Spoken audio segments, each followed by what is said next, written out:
Assalamualaikum warahmatullahi wabarakatuh. Kami dari kelompok Vincent selalu di depan, ini anaknya.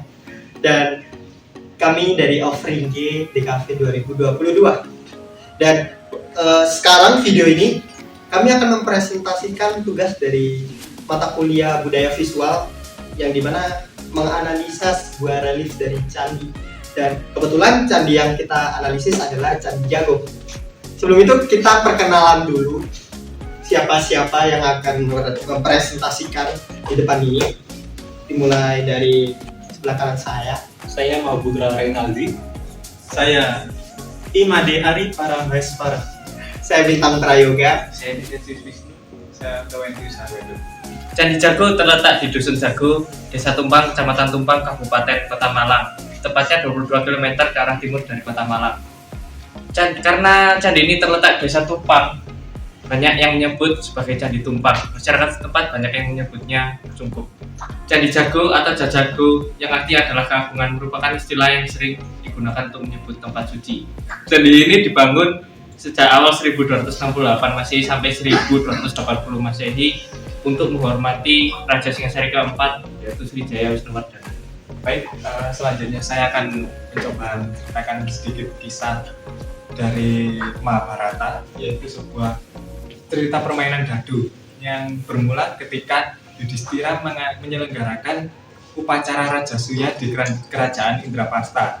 Nah, dari situ Duryodhana yang merasa iri akan segala kekayaan yang dimiliki Yudhistira, kemudian ia menerima gagasan dari sang paman Sengkuni untuk mengajak Yudhistira bertaruh, berjudi, bermain dadu dengan taruhan segala kekayaan yang dimiliki Yudhistira. Nah, dari situ ketika Yudhistira mengalami kekalahan dan ia tidak punya apa-apa lagi untuk dipertaruhkan, ia akhirnya mempertaruhkan saudaranya hingga bahkan mempertaruhkan istrinya sendiri, Drupadi. Baik, dengan hasil permainan judi antara Yudhistira dengan Duryodhana yang diliciki oleh pamannya Sengkuni, permainan berakhir dengan Yudhistira menerima kekalahan. Semua harta-hartanya, kepemilikan istana, saudara-saudaranya, bahkan istrinya Drupadi pun diambil oleh Dursasana. Dan saat itu pula Drupadi diminta untuk maju ke arena judi oleh Dursasana, namun kemudian Drupadi menolak. Maka Dursasana terpaksa untuk menyeretnya maju sampai ke arena judi. Dursasana, putra kedua Dhestharashtra, apa yang kamu lakukan? Yudhistira, Arjuna. Adegan barusan itu merupakan adegan di mana Dursasana menarik Drupadi ke arena judi yang sedang dilakukan. Dan seperti yang terlihat di sini, Dursasana memegang erat tangan Drupadi sehingga dia tuh hanya berpasrah saja kepada dewa. Entah dia waktu itu berdoa kepada siapa. Yang jelas pada saat di tempat kejadian, di sana Pandawa itu tidak bisa bereaksi, tidak bisa menolong Drupadi dikarenakan kekalahannya Yudhistira melawan Sengkuni menjadikan Pandawa punya batasan buat melakukan hal apapun karena terbatas oleh aturan dari kekalahannya tersebut. Dan juga sebenarnya ada juga Pak Tua Bhisma yang dimana beliau tidak ngapa-ngapain, membiarkan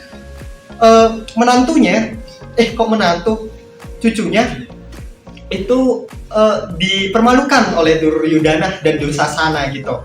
Dan seperti yang terlihat kalau di rilisnya, di sini itu ada sebuah gazebo ya, dan juga kalau di sini terlihat ada pohon kelapanya. Itu digambarkan kepada panel nomor 1 yang dimana di sini atap itu menggambarkan gazebonya dan juga ada pohon kelapanya. Dan ini toko yang di sini itu adalah toko Dursasana yang dimana dia menarik sehelai kain yang dimiliki oleh Drupadi. Oh ya, ngomong-ngomong, ternyata ketika Drupadi berpasrah dan juga berdoa kepada dewa, itu Dewa Krishna membantu dia untuk menyelamatkan dia dari dipermalukan. Kain yang dipakainya itu ketika ditarik itu nggak habis-habis gitu loh, masih melilit perutnya, masih melilit badannya, jadi dia terputar-putar kayak yang diperagain tadi.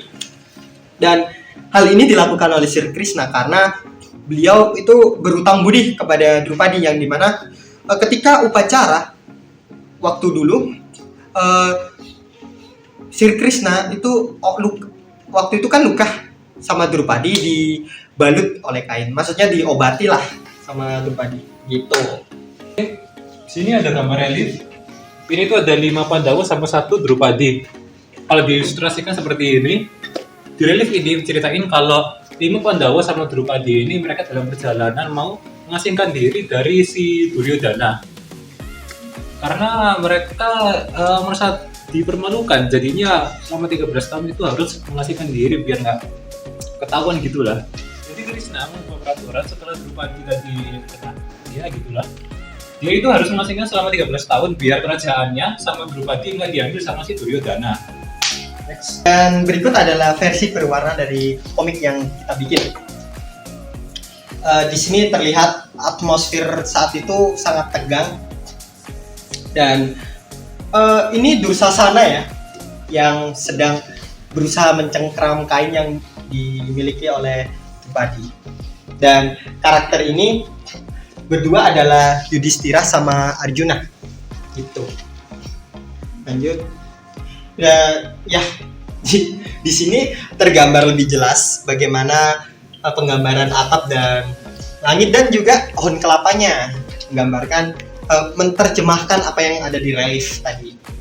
Dan di sini juga kalau di relief kan nggak ada adegannya ya, tapi kita menggambarkannya seperti ini karena seperti kejadian di cerita aslinya. Bagaimana cengkeraman Dursasana yang erat kepada Drupadi, dan juga betapa hopelessnya Drupadi saat itu. Lanjut. Dan di sini kalau yang di line art tadi itu ada mahkotanya, tapi di coloringnya lupa karena ya ada kesalahan lah.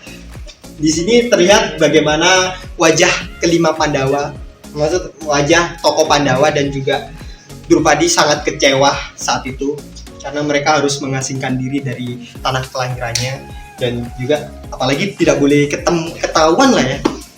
Dan sebenarnya saat itu juga mereka kena rencana busuk Sengkuni sama